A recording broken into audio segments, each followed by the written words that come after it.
எனக்காக மதுரையிலே உதவி செய்வதற்காக வந்தவருடைய தம்பி ராதாகிருஷ்ணன் 20 வயதில் என்னோடு தங்கியிருந்து என்னை சந்திக்க வருகிற சிறுத்தைகளுக்கெல்லாம் தேநீர் போட்டுக் கொடுக்கிற வேலையை செய்து கொண்டிருந்தவன் தான் தம்பி ராதாகிருஷ்ணன்.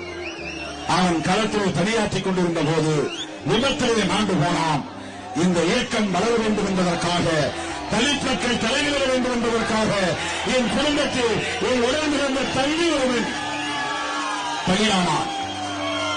அந்த நேரத்தில் நான் தான் இறந்துவிட்டேன் என்று என் பெற்றோர் தலையை அடித்துக் கொண்டு பூமியிலே புரண்டு அழுதார்கள்.